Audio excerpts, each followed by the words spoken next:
Blog Talk Radio.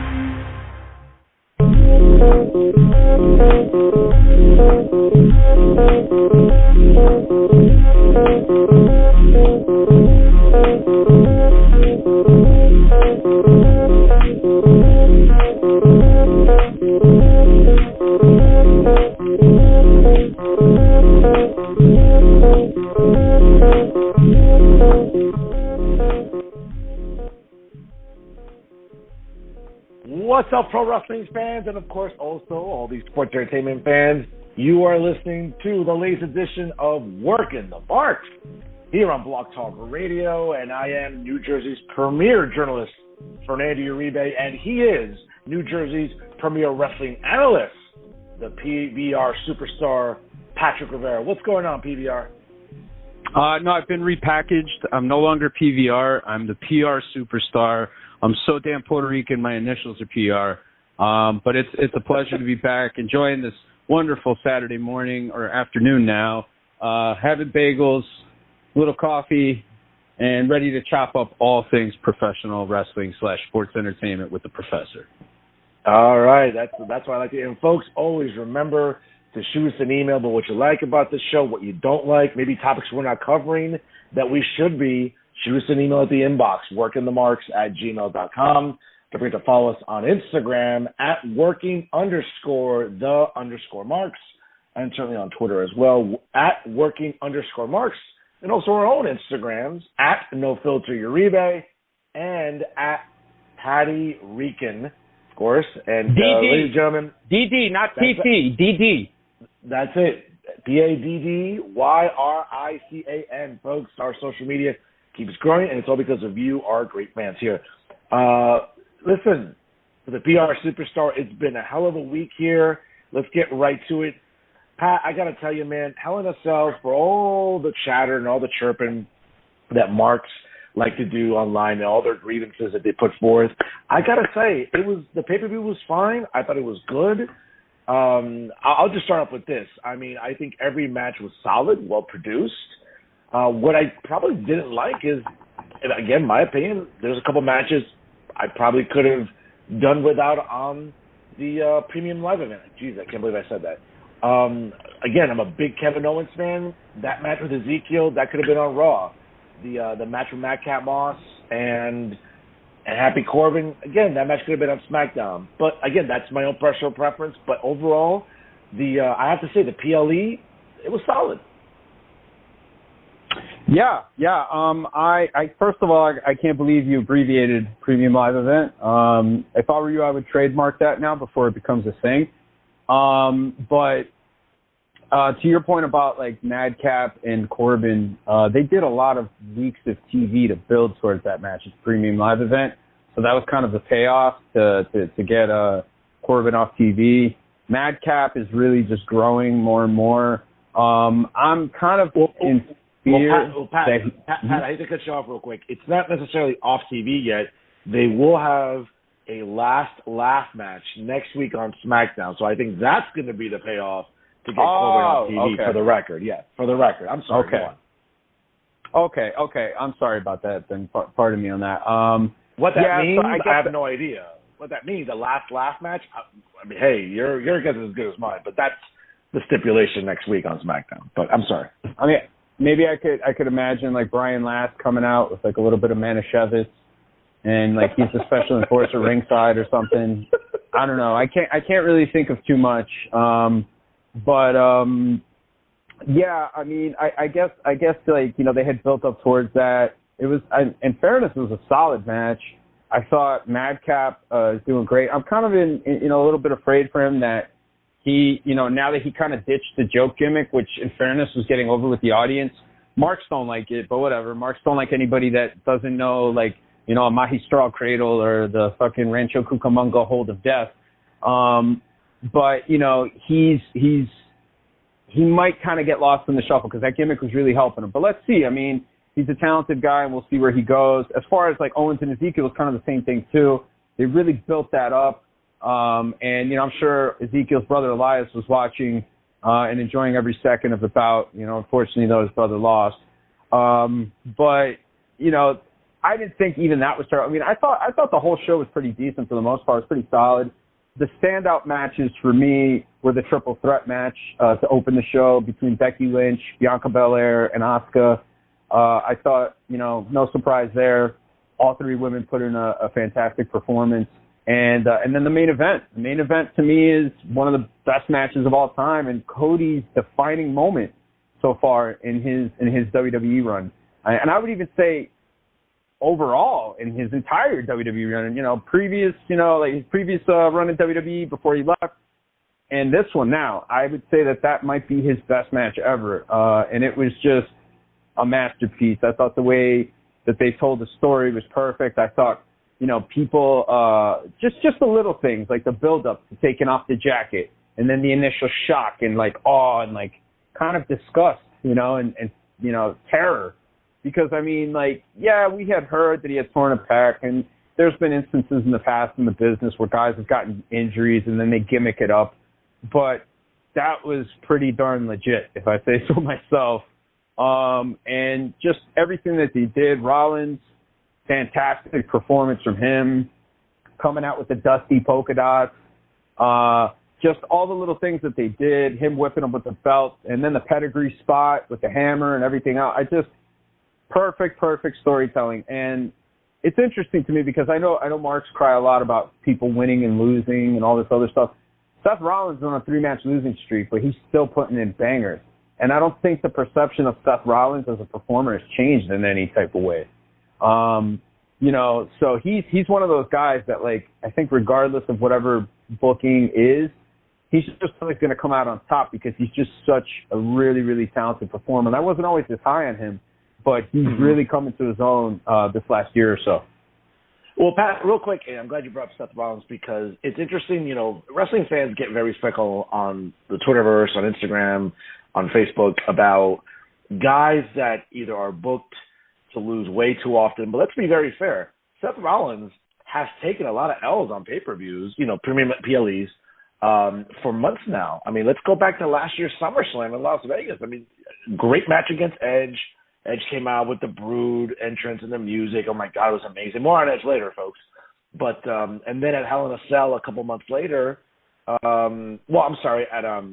think it was in Saudi Arabia in a Hell in a Cell match, he lost again. And then let's be honest, he's, lost to, I believe, a couple other people along the way and then during this entire feud with Cody. So it's it's funny when people online talk about, oh, this guy's getting buried and this guy's being, misused. No, I don't think anyone says that about Seth Rollins. This guy's taking more L's than the Mets in October. Let's be fair about it. But it doesn't really kill his currency as a great worker and as a guy that's still a main eventer. I mean, unless I'm wrong. No, I think you nailed it. And don't forget to add the Rangers in June too, along with the Mets in October.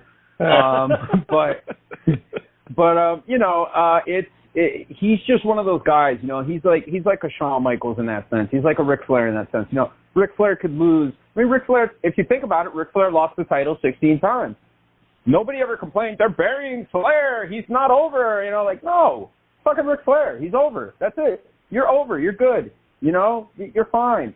And it's kind of the same thing with Shawn. Shawn would lose, but it never it never hurt his stock. You know what I mean?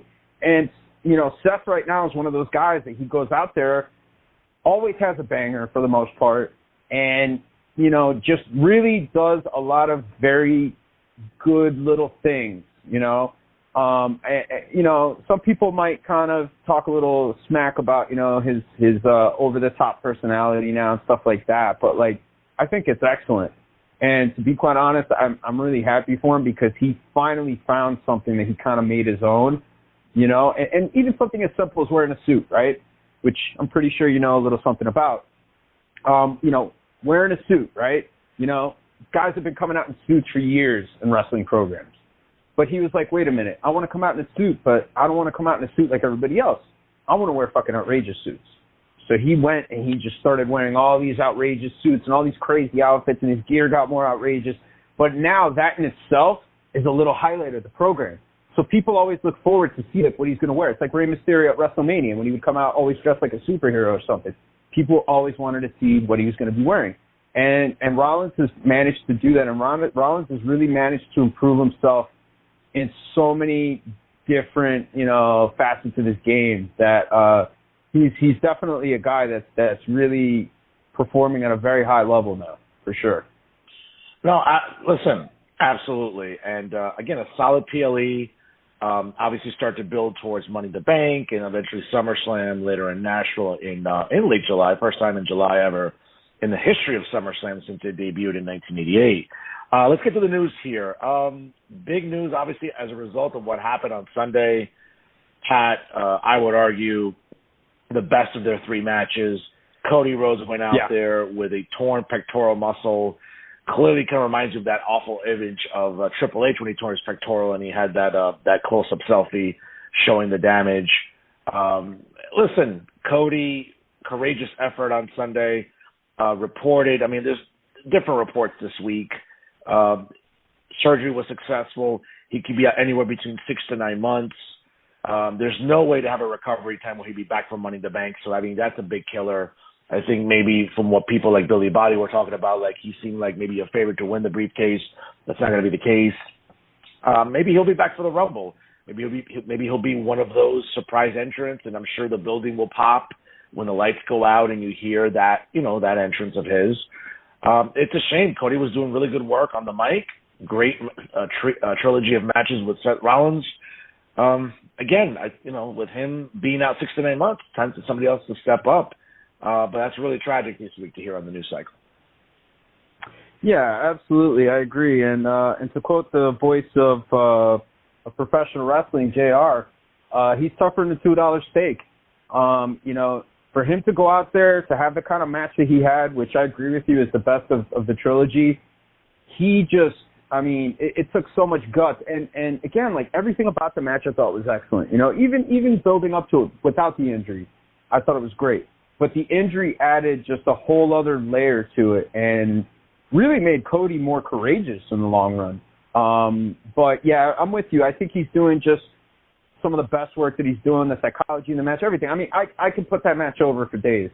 I thoroughly enjoyed it. And, I just think that it's a real shame, the timing of this injury, because Cody was really starting to ascend and really, I think, was making a case for being the top babyface there. I can't really think of anybody else that would be a bigger babyface than him right now. Like, not McIntyre, not Lashley, not some of the usual suspects in these last couple of years. He's the one who really stood out, and just everything. I kind of feel like we were seeing peak Cody, and it's a shame. I think they might have kayfabed that a little bit. I think maybe it might be 6 months, and they're saying 9 months to kind of throw the fans off, so that way when he comes back at the Rumble, it's a bigger surprise.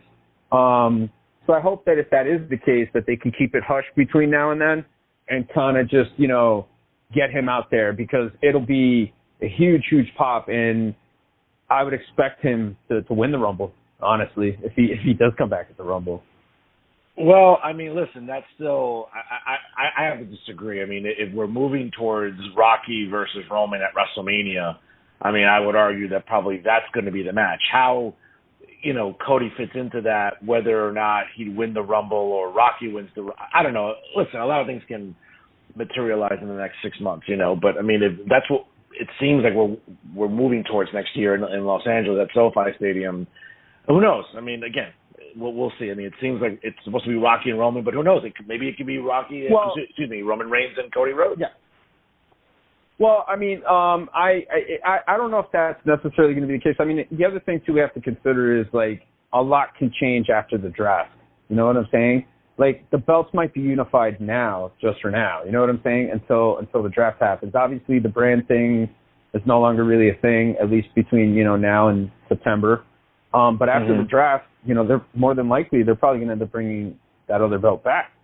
So I wouldn't be surprised if there's 2 world championships again, and then Roman takes on Rocky, because Rocky doesn't need to win the Rumble. Rocky showing up merits a championship opportunity.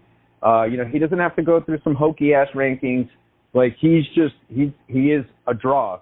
He's a talent. I'm pretty sure if somebody else, a certain other promoter in this country, with a major TV deal had Rocky, he might have him, fight Danny Garcia, or even though he probably did fight her in court, he'd probably end up, fighting Darby Allin or some nonsense. Like he would have to earn his way. Mind you, this is, arguably the most popular wrestler ever.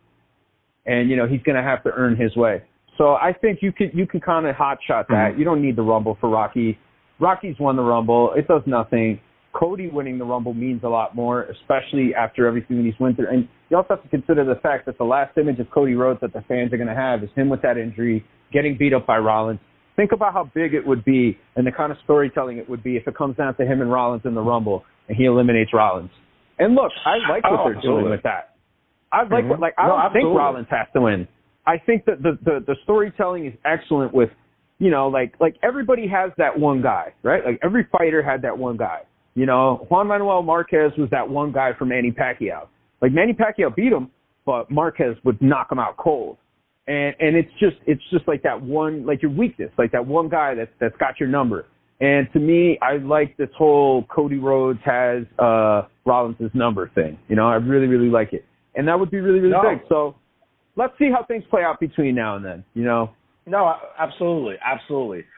Speaking of hokey, listen, I'm going to put on my academic hat right now. I'm going to not be the premier journalist that I am. I'm going to be the academic that I am.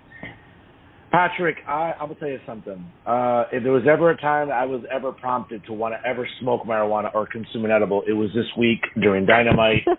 I mean, I'll tell you something. If nothing has ever prompted me to ever want to smoke weed more so than having to endure a grown man who, again, according to his Wikipedia, has a business degree from the University of Illinois. Maybe not one of the better academic powerhouses in the Big Ten Conference, in my opinion. But again, speaking as a Rutgers alum, I'm a little bougie like that to say. But what was Tony Khan thinking this week? I don't have a problem introducing a new title. Introduce a new title, that's fine.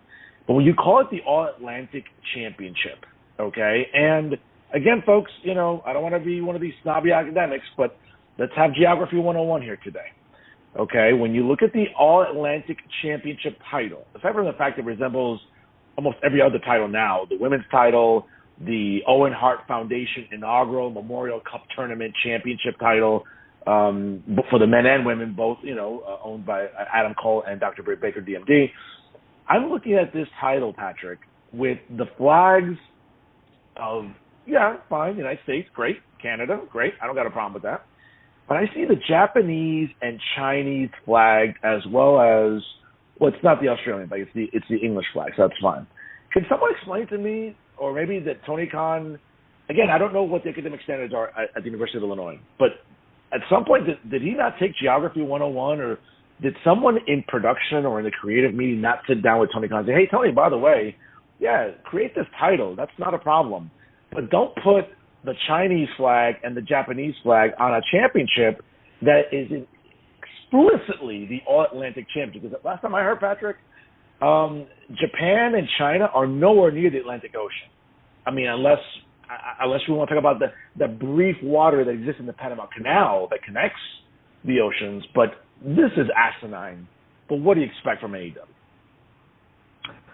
Well, I'm not gonna be like a jerk about this too much, but like I don't have a problem with them wanting to do that. Do I think that they should do that? No, I think that they should use the Ring of Honor titles that they already have instead of creating a new championship and get those belts over on their program. And Pat, by the way, I'm sorry to cut you off, but here are the brackets. This makes it even more egregious and outlandish to me. The brackets were Buddy Matthews representing Australia. Fine, I have nothing against Australia.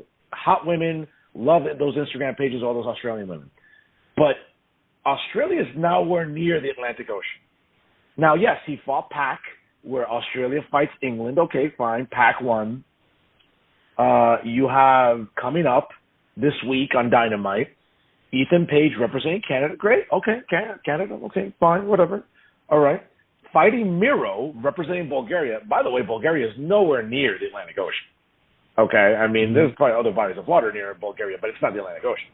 And then, of course, you have Penta del Sol Penta Zero Miedo, I believe. I'm sorry, Penta Oscuro, excuse me, representing Mexico. Fine, Mexico. I don't got a problem with that. Fighting Malachi Black in the other bracket, where last I heard, I believe, in Holland/Amsterdam, that's nowhere near the Atlantic Ocean. I mean, maybe closer than I think. And then you have the New Japan bracket, where it's 2 New Japan stars in the bracket. Jesus Christ. Can someone, you know what? When people make fun of AEW, it's precisely because of asinine things like this. Yeah, introduce a title. And maybe I'm sounding like a really snobby academic, but this is ridiculous. It looks asinine, Patrick. I'm sorry, bro. Well, see, what had happened is that he's taken so much Adderall that he's put himself in a different universe. I think it's he's on Earth 7. And in Earth 7, the Atlantic Ocean, holds everything together. It's in the middle of everything.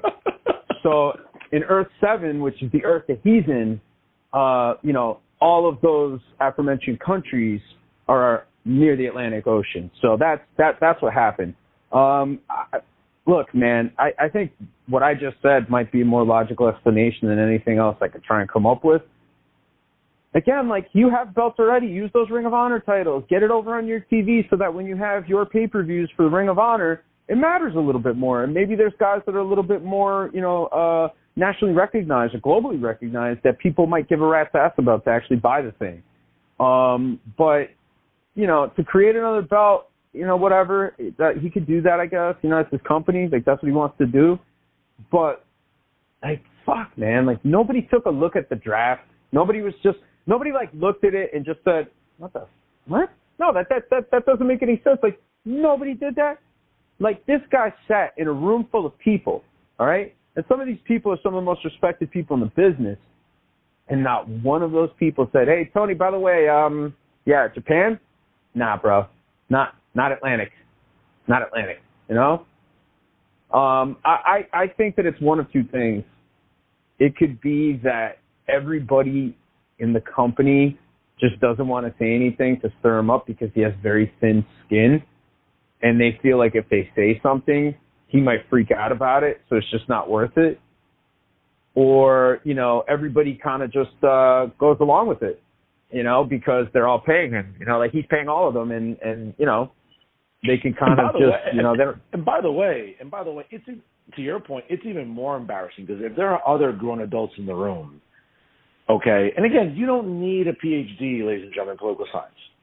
But it's somewhere along the line, even in elementary school, when we take history, when we take geography, okay, and I'm not trying to say that pro wrestlers, listen, there are a lot of intelligent pro wrestlers, not all of them have to go to school, they're life smart, they're book smart, whatever, that's fine. But along the way, somehow, these adults in the room with Tony had to have been looking at each other and say, wait a minute, this is, whether it's the EVPs, right? Yeah. If there are any left, like Kenny Omega, Matt and Nick Jackson. The Bucks, my God. Yeah, really? Nobody had even a moment? I mean, I'm kind of alarmed that his father, who's a billionaire, probably didn't say anything to him. I find it very hard to believe that these guys have never seen a map before. You know what I mean? How can you be alive and not have seen a map to say, hey, it's not the Atlantic Ocean, man. It's nowhere near the Atlantic Ocean. I just think people don't care, or they're complicit. They're yes men, and they're just you're right, Tony. Whatever. It's cool. It's fine. I just can't see it. It's bananas. It's alarming. It's bananas to me. But alarming. I think he's very thin-skinned, and I think that it is what it is. But he should have taken the Ring of Honor titles. I mean, he's had the Ring of Honor titles already on his TV. You know what I mean? Why not have those guys actually defend it? Why not do interesting things with those titles? So again, when those titles get defended on the Ring of Honor show, and regardless, the AEW people are going to tune in, but just try and have it make some sense. I say it all the time. We say it all the time on this show. If they ever get, if Dark Side of the Ring ever comes back or whatever, or something to that effect, the AEW episode of it is going to be pretty interesting.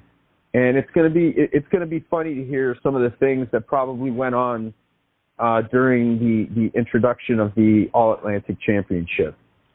So I look forward to that in the future. I'm sure. And to your point about more titles, I mean, yes, currently on television now, you see to the best of my knowledge, 3 Ring of Honor championships represented. You have Wheeler Yuta, the pure champion. You have FTR, the World Tag Team Champions, one of the better teams on the planet. You have Samoa Joe, the reigning defending television champion. So, I mean, listen, with Battle of the Belts coming up, Battle of the Belts 3 coming up, yeah, I mean, all right, well, you want to have more belts on TV, there you go. But I just think this was a really bad idea.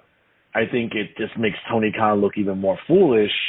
And listen, whether he doubles down and continues with this or just maybe modifies the belt slightly, I don't know. We'll see. But staying in AEW, this week on Dynamite, the Battle Royal opened the show, Pat, to determine who would face Jon Moxley to be the undisputed number 1 contender for the AEW Championship going into Forbidden Door in Chicago later this month on a Sunday. I'll be honest with you. It was a weird Battle Royal. It was one of those, it was like groups. It was like along the line of like cards, you know, the group of clubs came out, the group of aces came out, the group of spades, and then the Joker. I mean, no big surprises during the Battle Royal. Andrade was the Joker. He was the last guy in. It was weird. It was kind of like a Royal Rumble-ish type of Battle Royal where like every 5 minutes a new group of guys came in. But it wasn't just one guy. It was like a group of 5. And listen, no offense to Kyle O'Reilly. I like Kyle O'Reilly. He's an exceptional worker. But, you know, he won the Battle Royal, faced Moxley in a knockdown, drag-out fight. You can tell they beat the piss out of each other. Moxley went on to win that match. He'll be at Forbidden Door in Chicago, awaiting the winner of, I believe, whoever faces each other at New Japan Dominion coming up, I believe. And that will crown, again, in an asinine way, an interim AEW World Champion as CM Punk apparently did have successful surgery this week on what I don't know because they haven't really specified what part of his body required surgery. But that this will crown an AEW interim champion in the meantime. This is just ridiculous booking, and it's a cluster blank as far as I'm concerned. I think that they're trying to do what UFC does, where they crown interim champions. But I don't know, man. I also think it's kind of a byproduct of their ranking system, you know, and how they have it set up because, you know, if Punk comes back and he's healthy, obviously you want to push Punk for the world title. So what better way to push him for the world title than just keeping the belt on him and having him face the interim champion? I get that, but still, even the setup to get to that, it's still very confusing. It's not digestible for, like, you know, the average person. I mean, there's a million and one different ways that they could do things. You know, battle royals, like, they really don't mean anything. Let's be honest. You know, there's very few battle royals that mean anything, and the only one that really stands out, obviously, is the Royal Rumble. Outside of that, nobody really gives a rat's ass about anything. Even the Andre the Giant Memorial Over the Top Rope Invitational Battle Royal kind of, you know, dwindled and faded out. But I don't know, man. They could have done it a million different ways. I still say that, you know, had Tony been a better booker, I think, at the beginning and all throughout, and had done things that made sense instead of just, well, I'm not going to put this WWE guy over my AEW guy because my AEW guy's my guy. Like, okay, fair, I kind of get that.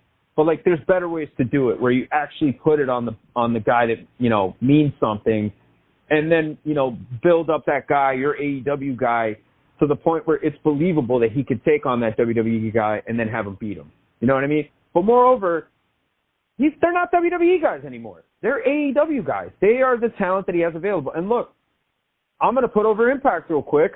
Impact, people can say whatever the hell they want about Impact, but Impact at least took the stars that they had and put them in positions that mattered and put them in positions where people would want to tune in to see them.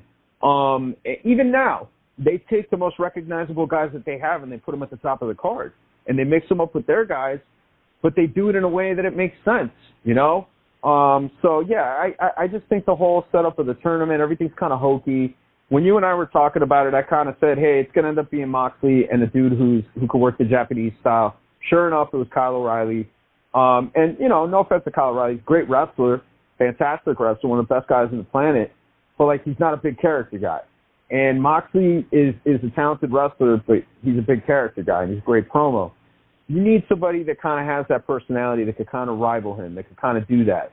And I just think that, they missed an opportunity. I mean, like, Wardlow and him would have been interesting. I mean, what the fuck have you been building up Wardlow for?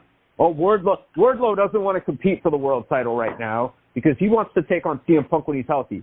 I mean, how stupid is that?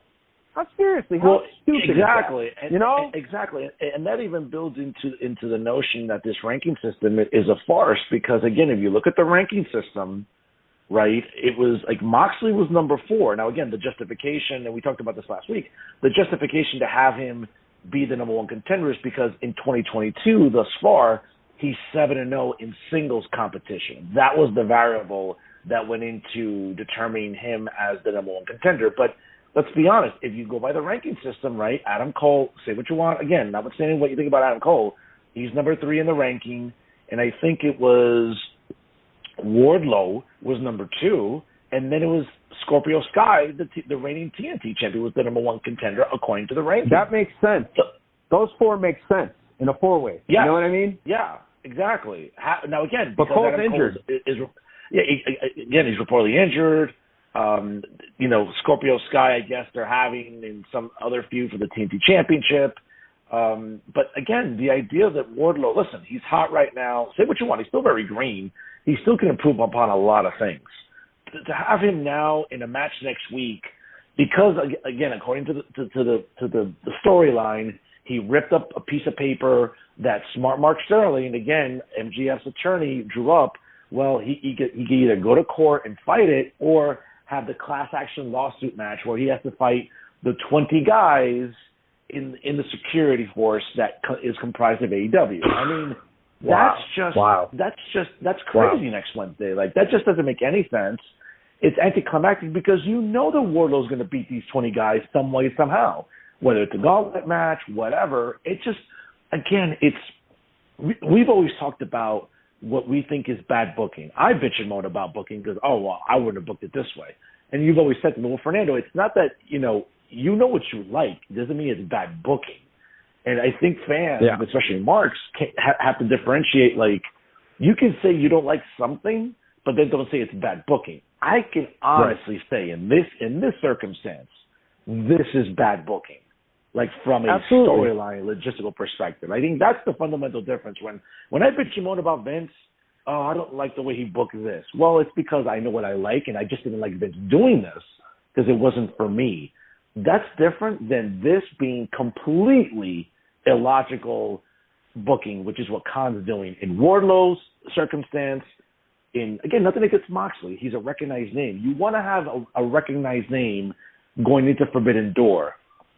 Okay, because Cole's injured, because you're not going to use Wardlow in that way, because you're not going to use Scorpio Sky that way.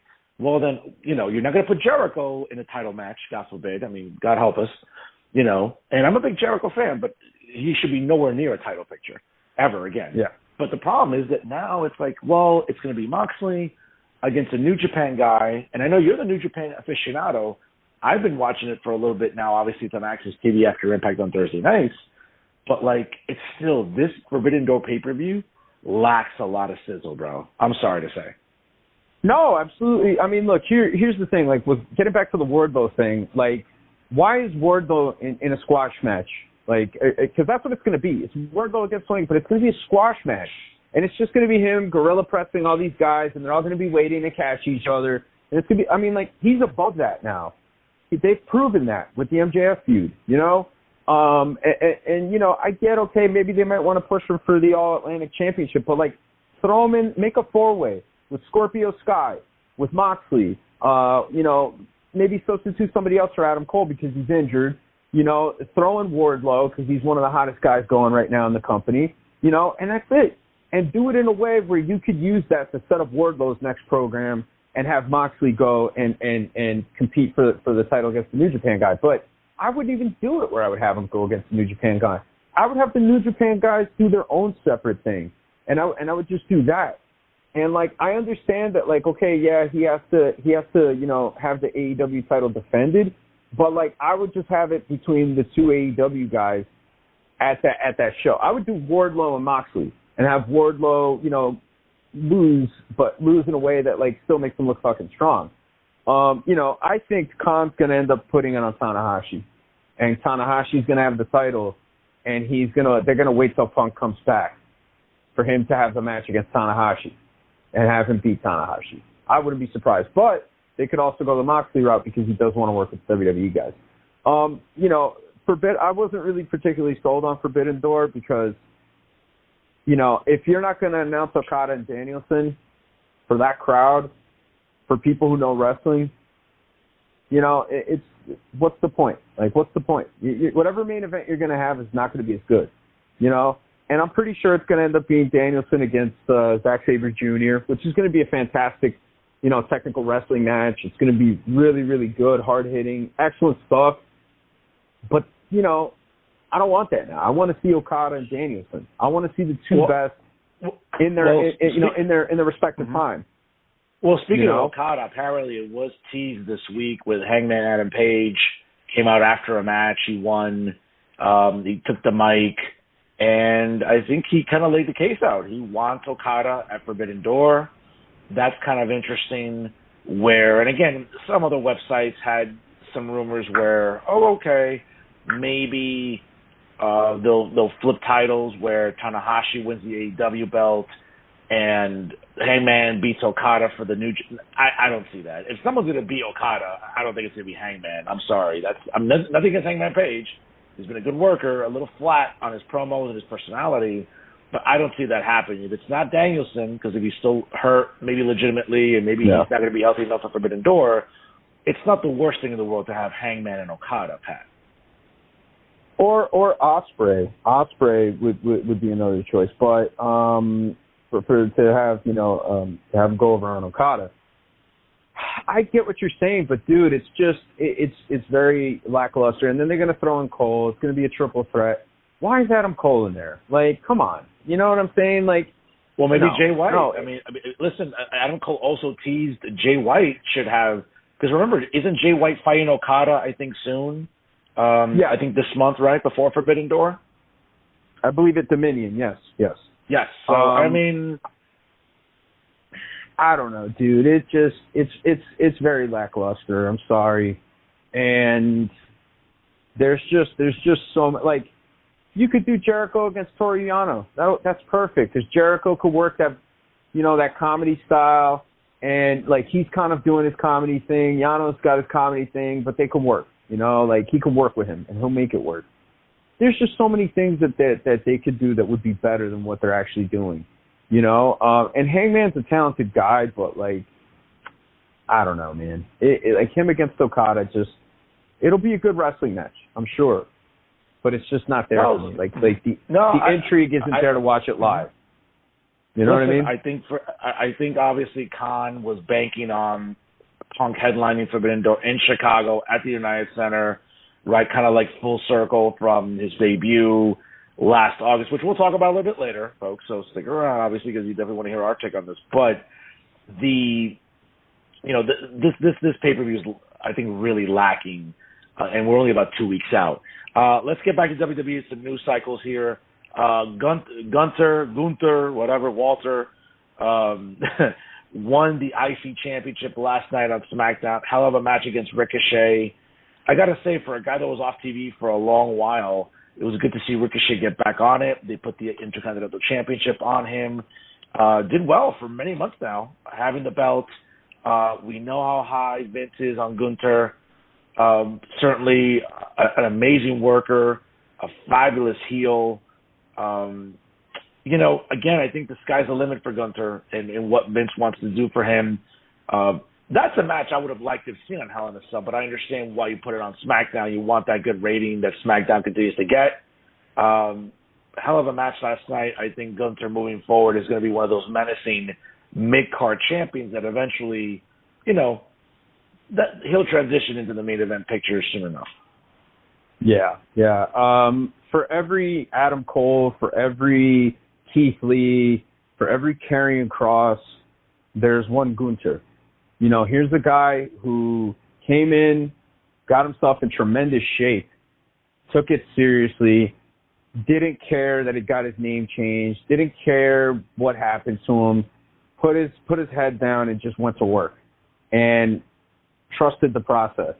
And now, you know, he's reaping the benefits of it. And, you know, he's a guy that I think old school wrestling fans could agree on. You know, new school wrestling fans, casuals, everybody looks at him. Women, children, it's believable. It's there. He's got that it factor. He's got that intangible. And I'm just really excited to see what he's going to do on the main roster, especially as Intercontinental Champion, and the kind of matches that he's capable of having. I mean, I hope at some point, you know, we get maybe a Survivor Series team with him on it, and I'd love to see him and Brock Lesnar. I mean, I would love to see him mix it up with Roman even. I would love to see him mix it up with a lot of different people.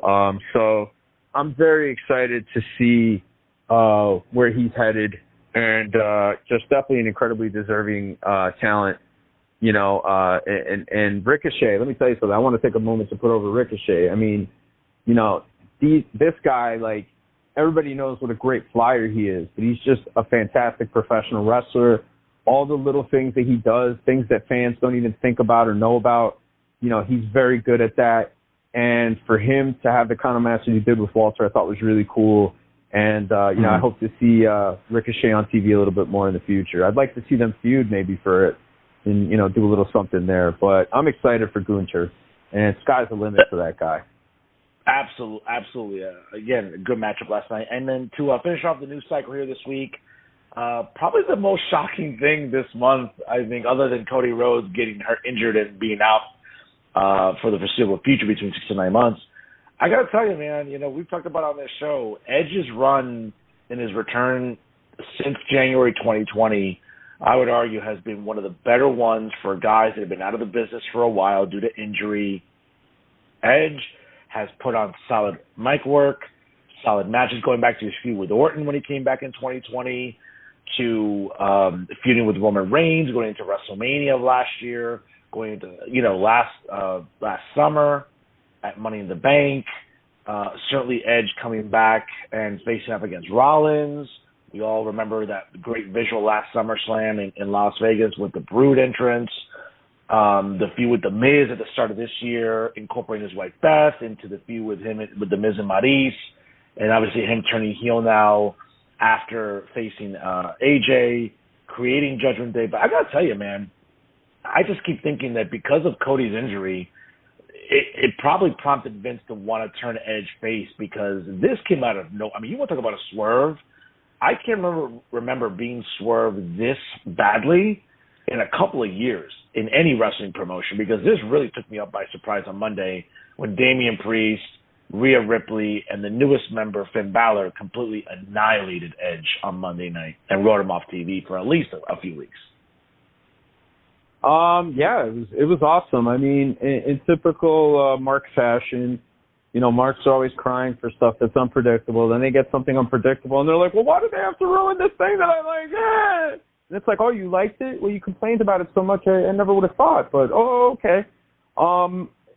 Actually, getting back to like what you were saying about Edge and turning him face, I don't think that it was a matter of turning Edge face. This was kind of the plan all along, because Edge is a really, really big Finn Balor fan. And shout out to my brother Lewis, who used to listen to the Edge and Christian podcast. And on the Edge and Christian podcast, they talked about Finn Balor a lot and how talented he was and how great they thought he was. And, you know, Edge would constantly say that if there was one guy he could come back and work, it would be him.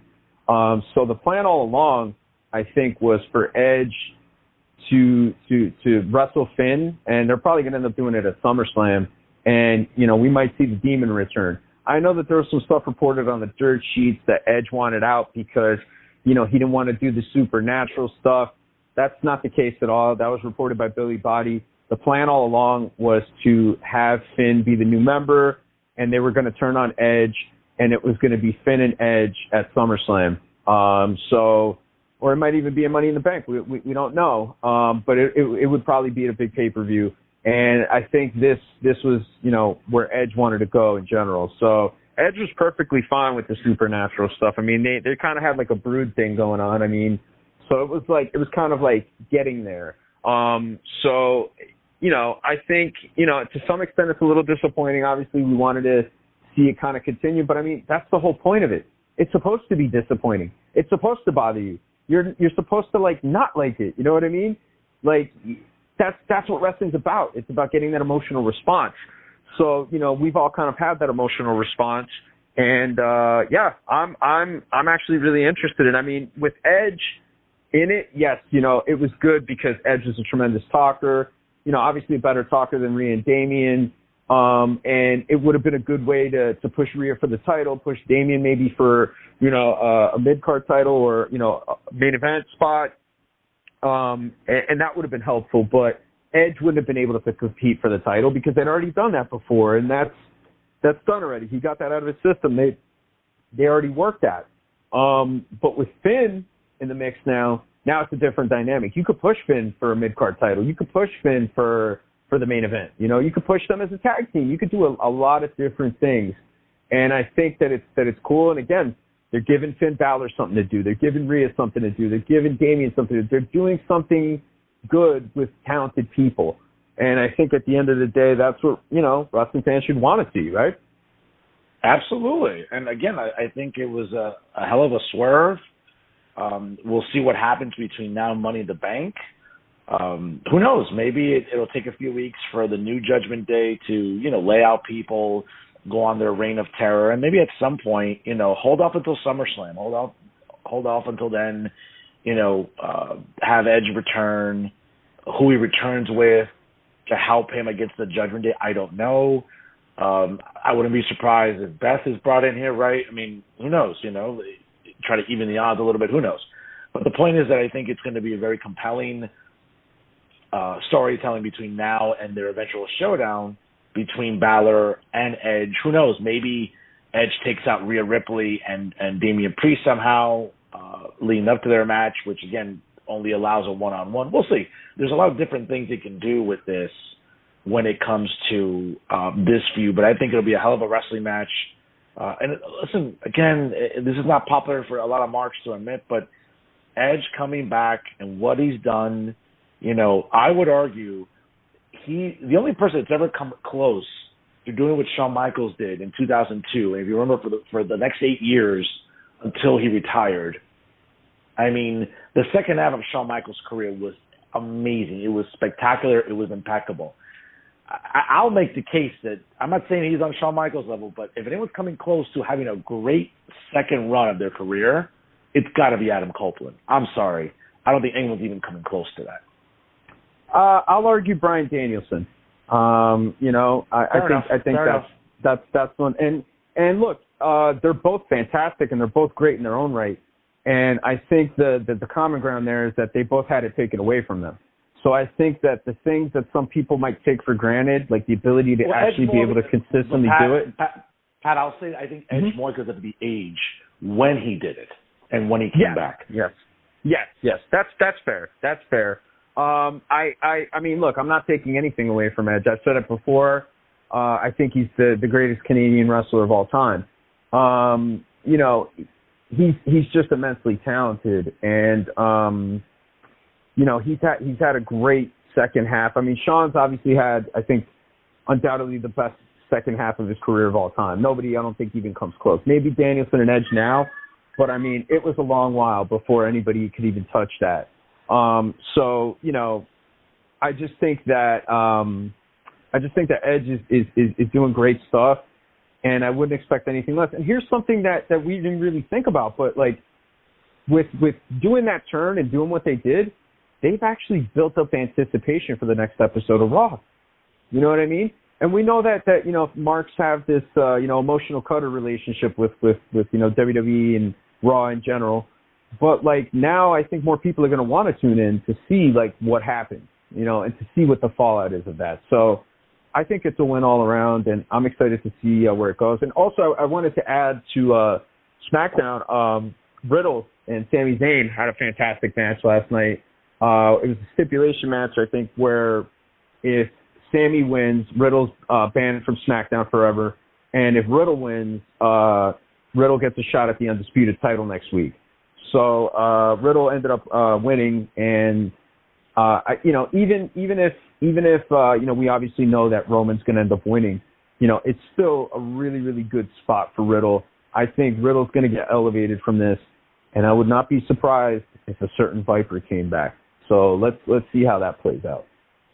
Absolutely. A lot going on in the news cycle here, folks. And again, nobody breaks it down better than the PR superstar and the professor here on Working the Marks. This week's topic is one I know is going to get a lot of attention. It's going to get a lot of marks very salty, especially the AEW fans. But I'm going to go on record right now. I'm going to phrase this in a very convincing fashion. There's going to be no ambiguity here. There's not going to be any, what does Fernando mean? No. I'm going to context this king here, folks. And I'm going to say it very bluntly. I'll wait for my colleague now to give his 2 cents. But I will make the argument that CM Punk has been a disappointment for AEW since his return. Yes, I'll say it again, folks. It's not a question mark. It's not like, no. CM Punk has been a disappointment for AEW. And I'm going to lay out the case very quickly. I know the PR superstar will do it better than I will, but I'm going to say this. We waited 7 years for CM Punk to come back. And when we went to wrestling shows, whether it was WWE, whether it was anywhere else, we would hear CM Punk chants in buildings all across this country. And as a guy who loved CM Punk from Ring of Honor, loved him in WWE, remembers the summer of Punk in 2005, and then in 2011, with that famous pipe bomb in Las Vegas, how over he got to the point where he was kind of neck and neck for a little while with John Cena and selling merch. Never surpassed him, but he was there. It was neck and neck with him. CM Punk had a lasting legacy for wrestling fans. We all heard the podcast in 2014, some months after he left abruptly the WWE, when he sat down with his former friend Colt Cabana. He laid out his case about what he didn't like about Vince, about Triple H, about WWE's medical practices, about booking, why he wasn't happy, etc. We've all heard the podcast, folks. But this is the issue. We waited 7 years for CM Punk to come back, and he returned last summer at the United Center at the first dance, where, let's be honest, the building got sold out without him officially being announced for it, but it was just a hinting of him returning, and the building sold out. In Chicago, no surprise. I would argue whether it was the match with Darby Allin at All Out, matches he's had on TV, from Wardlow to others, to fighting Eddie Kingston. Yes, even the feud with MJF was compelling and entertaining. Let's be honest, folks. It's not been good wrestling. And, as someone who's not a worker, it's easy for me to critique. But this is a guy who's away for 7 years. There are guys who have been away from wrestling for some time. They either work on it some way, somehow. Listen, when he got sensitive about Bischoff's comments, and so did Tony Khan after Double or Nothing's media press conference, I'm going to tell you something, folks. CM Punk has been disappointing. He might be making money for Tony Khan. Again, I don't know the logistics exactly, but it's not been good wrestling. It has been not the best mic work. Let's be honest, folks. When he had that eventual showdown with MJF outshined him. And MJF outshined him on the mic every single time. And that was a feud we were all waiting for. It was a little less than compelling. I'm going to tell you something. I grade people for a living. That's my day job as an educator. I would argue that, and this is not me being harsh, this is me being actually honest and objective. I would grade CM Punk with an F, and that's the grade he has, in my opinion, since his return to All Elite Wrestling. It's been an F. His work, his mic work, and I'm sorry. He might sell T-shirts, folks, on ProWrestlingTees.com. He might get people to mark out at buildings for him, but I'm sorry. The overall return, it gets a grade of F for me, PR superstar.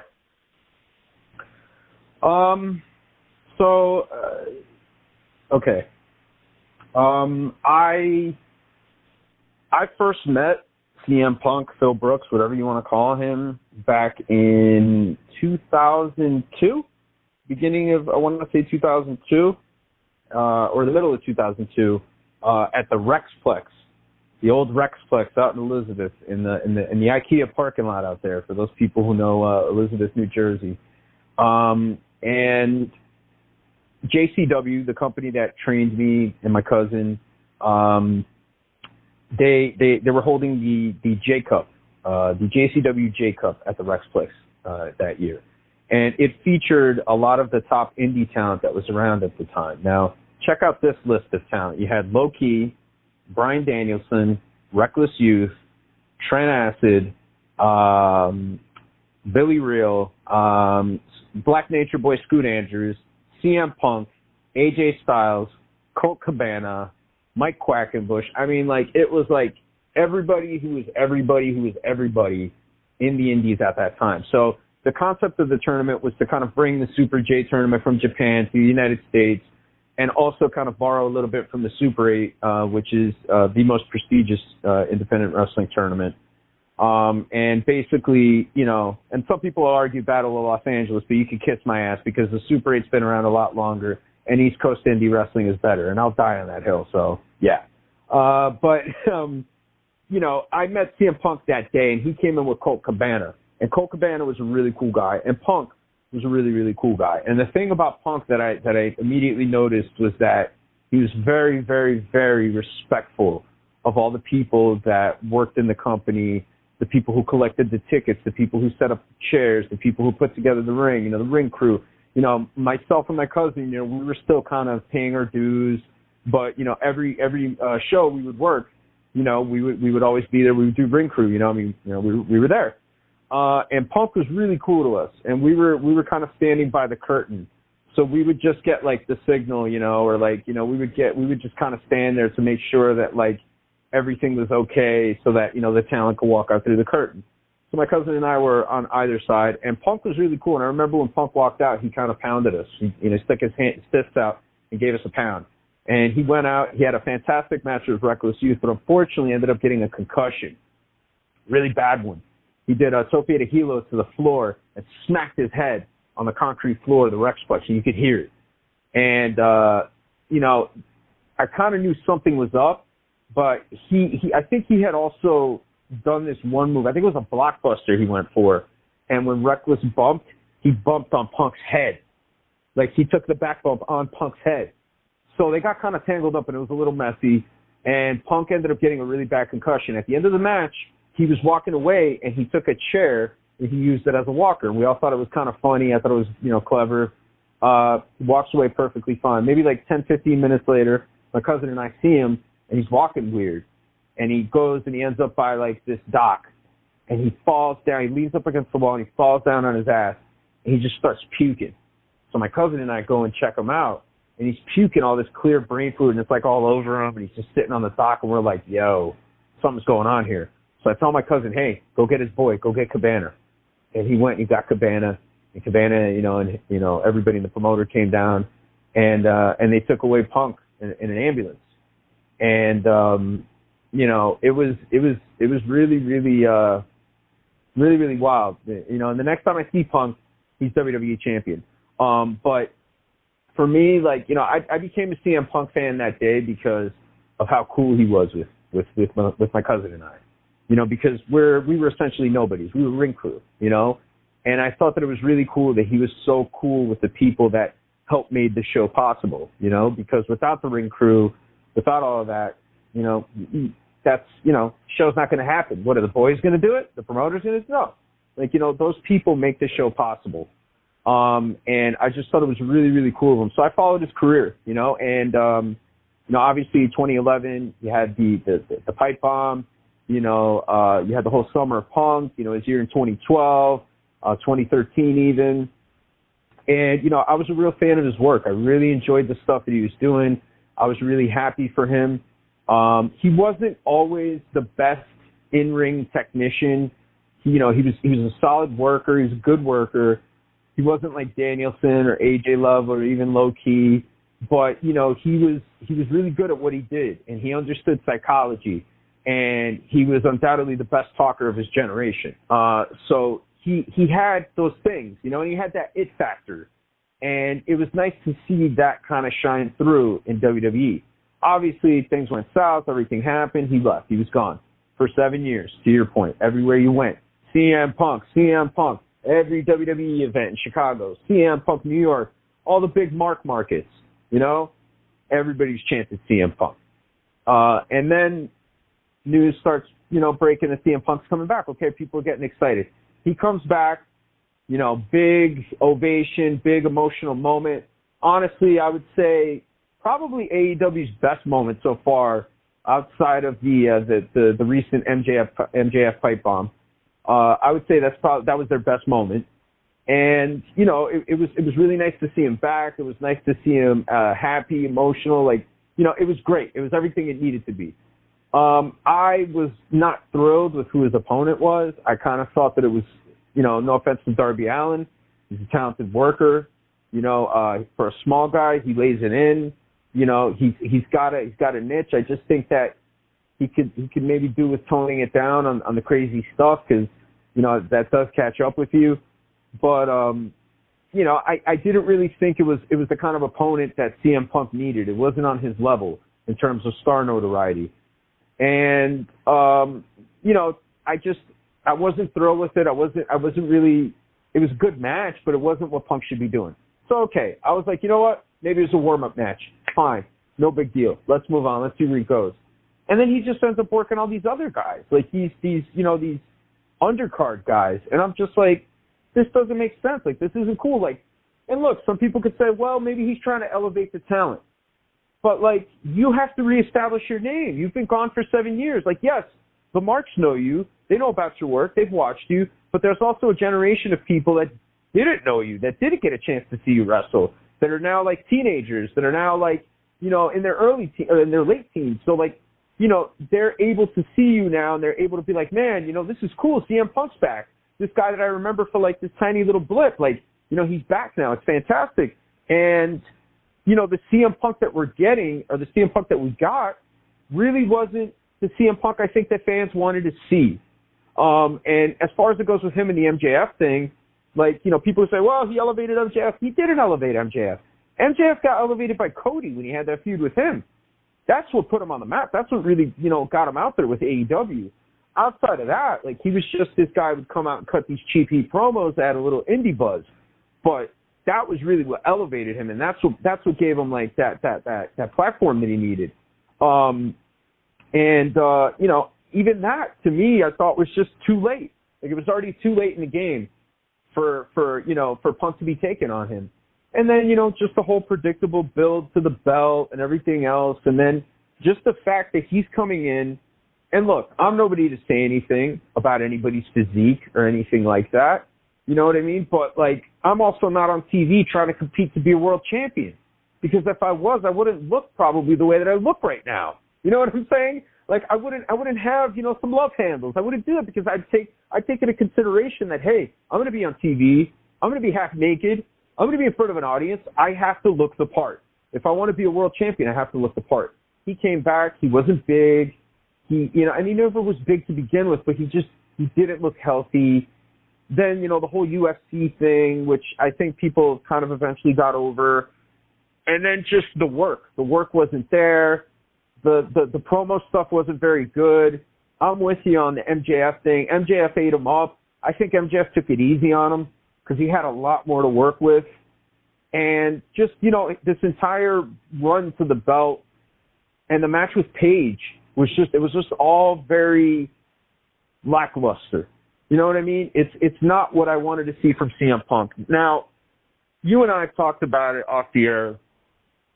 You know, I speculate that, yeah, he is banged up. He's probably beat up. It's been a while, you know, and the style of stuff that he's doing there, you know, especially the indie garbage stuff that he shouldn't be doing because he's a name, because he can work in different ways and get that pop that some guys would get from the indie garbage by doing simply a few things.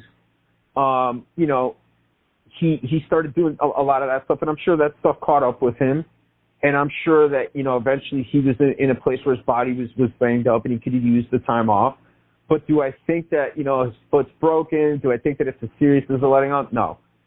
I speculate maybe that he had a come to Jesus moment with himself, maybe, or maybe somebody in his circle, maybe could have been his wife, could have been somebody, said, hey, you know, you're calling yourself the best in the world, but you're really not right now. And the matches that you're having, the quality of the stuff that you're doing, your complacency on botching things, in those media scrums and all that stuff, it just, I don't know, man. It's just not what he should be doing. And I think maybe there's a part of him deep down inside that knows that and knows that he could do better, and maybe he needed a reset. Maybe he needed to take some time to himself and say, hey, let's kayfabe this. I got hurt. He's been kayfabing his botches anyway and acting like they're injuries. So why not do it? Make it a little angle. Have him take time off. Have him work out. Have him hit a ring. Have him actually train with, top-level people and get himself back to being close to that 2011, 2012, 2013 CM Punk that we saw, the CM Punk that fans remember, the CM Punk that fans adore, the CM Punk that fans chanted for 7 years. That's the CM Punk that I think we need to get back. And I hope that's what happens. And I also hope that at some point we do see him back in WWE so he could finish his career there. But I'm with you. I don't know if I'd grade him and give him an F per se, but I'm just going to leave it at the word lackluster. It's been lackluster. And I hope that he does come back better. I really, really do, because it would not only benefit AEW, it would benefit him, and it would benefit his legacy. I think also, too, the perception of Punk is that, and we've talked about this off the air, is that what he's tried to do with matches, and we all know how much of a fan he is of Bret the Hitman Hart. I'm a devoted fan of the Hitman. We all know FTR. We saw it last night, right? It's all over Instagram and Twitter, where Bret Hart made an appearance alongside FTR at some independent show. It just seems that, he's been trying to emulate Bret Hart in a lot of the matches. If you watch just rewatch WrestleMania 8, the match between Piper and Hart for the Intercontinental Championship, and just look at the ending. That was almost identical to what you saw at Double or Nothing with Punk and Page. Other matches Punk has had, he's tried to emulate, endings that Bret has had in other matches. And I get that. Listen, I'm as huge a Bret Hart mark as there is. There's a show today in New Jersey, as a matter of fact, in Iceland, New Jersey, where there's a convention today. He's there signing. I mean, great. And I know fans will mark out for that. I love meeting Bret when I have met him a few times. But the problem is that, you're trying to emulate a guy you idolize. That's great. I'm not going to listen. I try to emulate a lot of people I idolize in media but ultimately I have to be myself, and I have to get myself over in what I'm trying to do media wise. It just seems like Punk, who's a guy who's been established in the business, isn't doing that. And again, you can pay homage to somebody, and I'm not going to fault him for doing that. But the problem is it's becoming almost like you're trying to photocopy somebody, and it's not going to work. Say what you want, folks, but Bret, in his peak, was an exceptional worker. That's not what Punk is now. Punk, some have said, was never really a great worker to begin with. He was adequate. He did what he needed to do. He did it sufficiently. I'm sorry. Now it's looking like he's broken down. He had 7 years to heal his body, but guess what? That doesn't mean he was training every day. That doesn't mean he was in a ring or working or sparring, but it looks really sloppy. And what's funny is that AEW marks and fans have found a way, Pat, to rationalize that this is still good work by him. They're willing to overlook the sloppiness just because it's CM Punk, because he's back. I get it. You're happy to see someone back, but you can't excuse or overlook the sloppiness. And I think that's what a lot of fans do with him. And clearly we're seeing it with Tony Khan. Absolutely. I think the rose-colored glasses are on for everybody there. And I understand it. They're happy to see him. Like I said, there's a whole generation of kids, that didn't get, my son. My son, gets to see CM Punk. He only heard about him. He would only see matches, on Peacock. Where I pay $10 a month so that, I don't have to deal with ads because I'm not a cheap person. But, he came back, and it was just very, like I said, it was lackluster. And to your point, about the Bret Hart thing, look, I'm a big Bret Hart fan. I love Bret Hart. Bret Hart was a mark for the Dynamite Kid. Him and his brother, Owen Hart, they were marks for the Dynamite Kid. They used to do a lot of the Dynamite Kid spots. I mean, most of that WrestleMania 10 match, for as great as it was, there was a lot of Dynamite Kid spots in there. But, you know, Tom Billington, Dynamite Kid, was a very influential wrestler with his style. I mean, and it just doesn't even end at the Hart Brothers. I mean, Eddie Guerrero, Chris Benoit, Bryan Danielson, you know, Rey Mysterio. I mean, like, so many guys that, like, you know, really, like, love that style and love that style of match that he would have with Sayama and the things that he would do. And, you know, I understand, like, you know, being a mark for guys like, you know, Chris Benoit, right? You know, again, very unfortunate what happened, but Chris Benoit was the Dynamite Kid mark. And he did Dynamite Kid spots, but he did Dynamite Kid spots so well and added some of his own stuff into it that after a while you forgot about it. And you were just like, man, this guy's a really good wrestler. CM Punk is not doing that. Brett was called the excellence of execution for a reason. Everything that Brett did, he did very, very well in the ring. He's a very good worker. You know what I mean? CM Punk doesn't do that now. And again, you know, like with as far as it goes with like the whole Bret Hart thing, like fans didn't chant Bret Hart for 7 years, like the way they were chanting CM Punk for 7 years, you know, unless you were going to Montreal. But like, you know, nobody was doing that. Like fans wanted to see CM Punk. They didn't want to see the Bret Hart cover wrestler. They wanted to see CM Punk. And, you know, I just felt like he was doing a disservice to his own legacy by doing that. I mean, look, taking a finish from a match 25 years ago, fine. It's been going on forever in wrestling. That's okay. That's fine. You know what I mean? But, like, when you copy and paste, like, spots in matches, finishes in matches consistently over a period of time, and then you're wearing the guy's colors, and, you know, you're just like, you're not being what made you you. You're not being what made you a star, and you're being more somebody else. It just really takes away. And I don't know. I'm just not a fan of that stuff. I'm not a fan of wrestlers being marks for other wrestlers. Like, for me, like, you could borrow things from other wrestlers and still be yourself. Shawn Michaels borrowed from Ric Flair, but was still Shawn Michaels. They were both very different characters and very different personalities. You know what I mean? You could still borrow from people and still be yourself. Even Brett. Brett borrowed from Dynamite, but Brett was still Brett. He was still different from Dynamite. You know what I mean? So that's the thing, and that definitely was awful. And then the Tony Khan thing. You know, I mean, look, I don't know the guy personally. I don't know the situation, but to me, it kind of looks like Tony Khan is a really, really, really big CM Punk fan, and he has the opportunity to book his favorite wrestler and to make him his champion, do all this stuff with him. And, you know, I mean, that rant, I mean, we talked about it before. That rant was something special. That rant was something for the books. And to me, I just felt like it really made Tony look bad.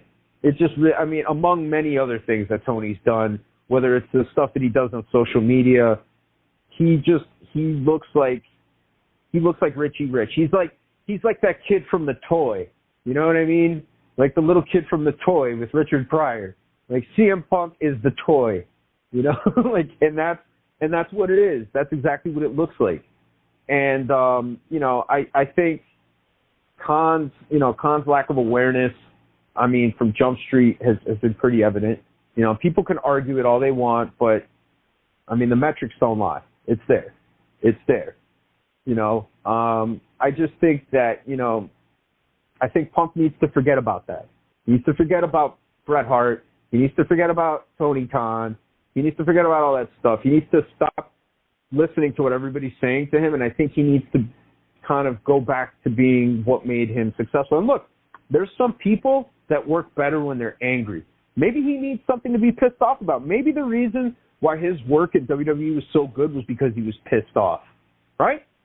Maybe that might be something to that if you think about it. You know what I mean? Everybody's different. Everybody operates different in the workplace. And at the end of the day, yes, it's entertainment to us, and we think it's this big, grand, extravagant, like, wonderful, like, you know, backstage stuff. No, it's a fucking job. It's a job for these guys. This is their job. This is what they do. So there's going to be people at the job that are happy. There's going to be people at the job that are miserable.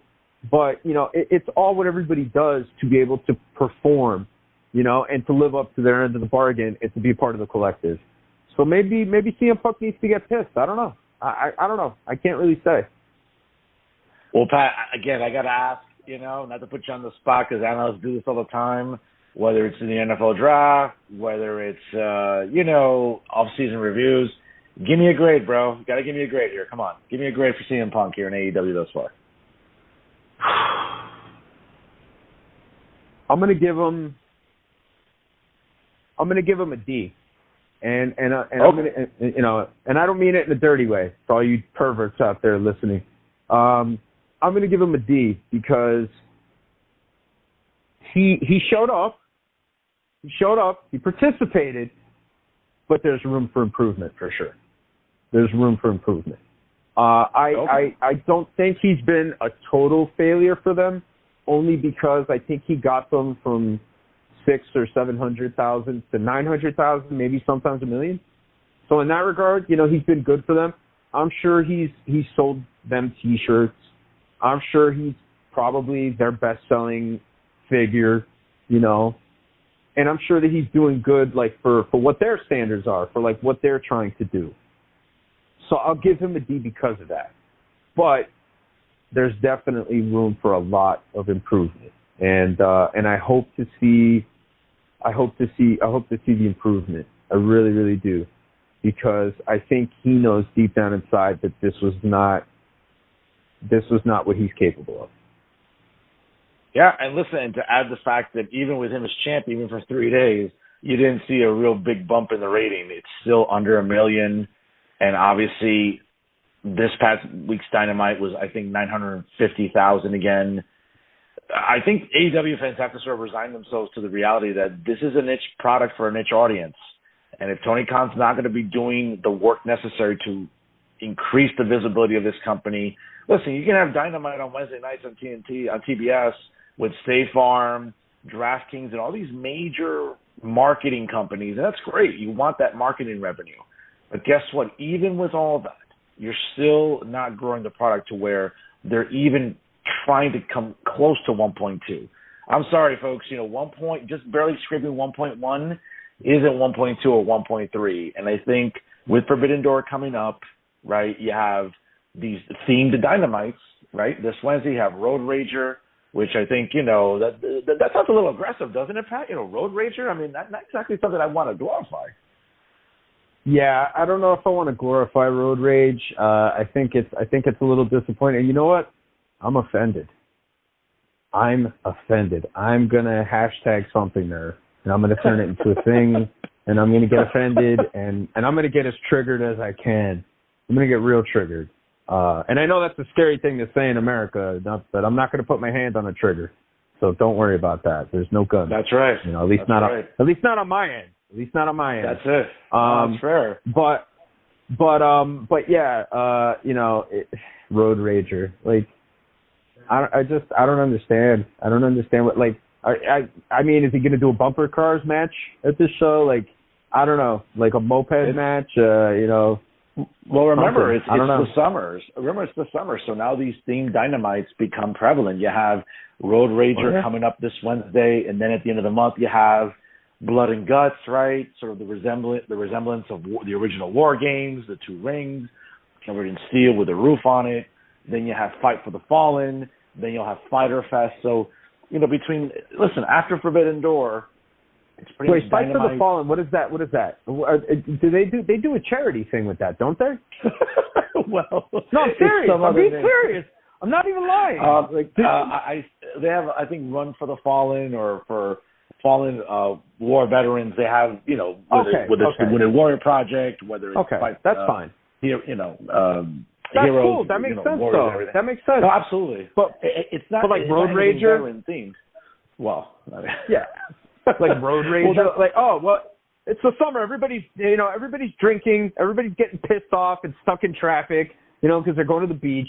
Road Rager. Yeah, everybody's road raging. Yeah, I mean, how much they're driving, I don't know with these gas prices, but that's for my show on Monday night, folks. But yeah, the after Forbidden Door, you pretty much have a summer of just themed Dynamites, and you have Battle of the Belts coming up probably in July. I think they already announced Battle of the Belts 3, and then it's pretty much until September with All Out, probably in Chicago again. So this is a time where if Punk's going to be out, you got to elevate some people. You got to make compelling matches. And again, Tony Khan's not doing that. And that's a big pill to swallow for a lot of AEW fans who I get into arguments a lot on social media who, feel that, Fernando Uribe is just trolling on these wrestling pages. No, I'm not trying to troll. I'm just pointing out the obvious. And, of course, then it becomes, the classical whataboutisms that we're subjected to. Well, what's Vince doing? I'm like, I never said I'm in love with Vince's product. I like it. I watch it. There are some things I don't like about what Vince does. But guess what? Without even trying, Vince is still doing 1.8, 1.9 on Monday nights and still 2 million on Friday nights. I mean, but this is a serious problem, though, Pat, for Tony Khan. And, again, I think he was banking for Punk to win the championship, have this lengthy title run, be on TV, headline Forbidden Door. That's not happening. I think Khan's going to have to really regroup here, aside from all the other PR messes he's probably going to have this week with, people making fun of his lack of geographical knowledge. It's going to be it could be a real bad summer for Tony Khan in terms of revenue and ratings if they don't really book better. But that's just my opinion, Pat. Yeah, I think it could go from the potential summer of Punk to the summer of Funk because it's going to stink for him. So, we'll see what goes on with AEW. I just, again, I hope that they take this as an opportunity to maybe improve some things. And I'd like to see somewhere down the line a face MJF take on Punk for the title, a heel Punk for the title. I think that would be an interesting dynamic for sure. Well, folks, we're going to leave it right there. Pat, right before we leave our great audience here, last-minute thoughts here. Yeah, man, nothing much, man. I'm going to be signing autographs at El Unico tomorrow from 1 to 3 p.m. And you might want to stop in. I could sign your rice and beans. And then the following week, I'm going to be performing a spoken word Braille show over at the Tickled Pink Petunia. So you can catch me over there. It's an antique shop. And that is for strictly a 79 and older audience. So you don't want to miss that one. And, just really happy to be on this week. Really happy to chop it up, all things wrestling. Fans, stop being so thin-skinned about, the wrestling that you like. Learn to be objective. Take a look at it. There's nothing wrong with liking something and admitting that it might stink. I mean, I'm a Manchester United fan. We're not the best right now, but I still love them. And I see that there's room for improvement. So, just stop being a little bitch. Pardon my French. Wow, I couldn't have said any better myself. Folks, again, check out Real Talk with Fernando Uribe on Monday nights on YouTube, on the Jersey First TV YouTube, and also on Facebook Live. For those of you that use Facebook still, check it out on Monday nights at 6 p.m. Eastern Time. Great guests every week, and my take on bad journalism in New Jersey and who I selected the bad journalist of the week. You always want to tune in for that. That's why traffic has been high. Folks, again, make sure you shoot us an email here on the show, workingthemarks@gmail.com. Let us know what you like about the show, what you don't like about the show. We will be having some guests later on this summer, ladies and gentlemen, so stay tuned for that. We'll be promoting that, obviously, on social media. Make sure you follow us at working_the_marks on Instagram. And, of course, check out the show on Twitter at working_marks. Check out our own Instagrams at Patty Rican. That's PADDYRICAN for the PR superstar Patrick Rivera. And, of course, my own Instagram at NoFilter Uribe. And, of course, folks, make sure that you check out Working the Marks on Facebook as well. Ladies and gentlemen, always remember, he is the PR superstar Patrick Rivera. I am the Professor Fernando Uribe, and every single week here on Blog Talk Radio, you know what we're doing? We are working the marks. We'll see you next week here, folks, on the latest edition of Working the Marks on Blog Talk Radio. Have a safe weekend. And always, folks, remember, let's keep on talking.